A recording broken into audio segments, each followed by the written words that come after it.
আল্লাহ রসুল আবু বকর রাদিয়াল্লাহু তাআলা আনহুকে জিজ্ঞেস করছেন, হ্যাঁ গো আবু বকর, তুমি আর কিছু বাড়িতে রেখে এসেছো? তিনি চোখ দিয়ে দূর দূর করে তার চোখ দিয়ে পানি পড়ছে। তিনি তখন বলছেন যে আমি আমার বাড়িতে আল্লাহ এবং আল্লাহর রসুল ছাড়া আর কাউকে রেখে আসিনি। সুবহানাল্লাহি বিহামদি সুবহানাল্লাহি আযীম। এই ছিল সেই সাহাবাগণদের ঈমান। এমতো অবস্থায় একজন সাহাবা ছিলেন, যিনি ছিলেন দিনমজুর একজন সাহাবা, যিনি দিন আনতো দিন খেত।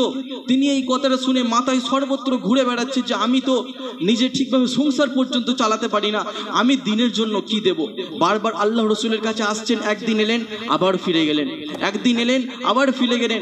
তৃতীয় দিন যখন আল্লাহ রসুলের কাছে আসছেন, এসে ঘুরে যাচ্ছেন, তখন আল্লাহ রসুল বলছেন, হ্যাঁ গো তুমি 2 দিন ধরে এখান থেকে ঘুরে গেলে, তোমার ব্যাপার কি? তখন আল্লাহ রসুলকে বলছেন, আল্লাহ রসুল আমি তো কিছু দেওয়ার মতো আমার কোনো সামর্থ্য নেই, আমি দিন আনি দিন খাই, আমি কি দেব? তাই ভেবেছি আজকে যেইটুকু আমি আজকে দিন মজুরে পেয়েছি, যতটুকু শ্রম দিয়ে কিছু সম্পদ 2 পয়সা কিছু ইনকাম করেছি, আপনার রাস্তায় দিয়ে দেব। কেননা আমার স্ত্রী সন্তান সন্ততি আল্লাহর জিম্মায় ছেড়ে দিলাম।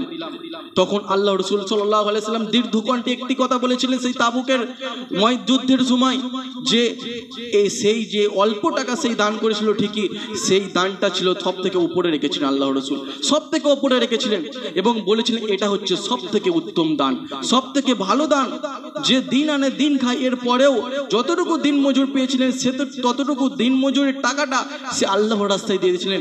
এভাবেই দিন ইসলামের জন্য আমাদের সাহাবাগণ খরচা করেছিলেন। এই দিন ইসলাম আমরা সহজে পাইনি, তারা সম্পদ বিলিয়ে দিয়েছেন, তারা সময় বিলিয়ে দিয়েছেন। আমরা সকলেই জানি ইমাম বুখারী রাহিমাহুল্লাহর ঘটনা, ইমাম শাফিঈ রাহিমাহুল্লাহর ঘটনা, ইমাম আবু হানিফা রাহিমাহুল্লাহর ঘটনা। এরা সকলেই কিন্তু দিনের জন্য নিজের জীবনকে দিয়ে দিয়েছেন।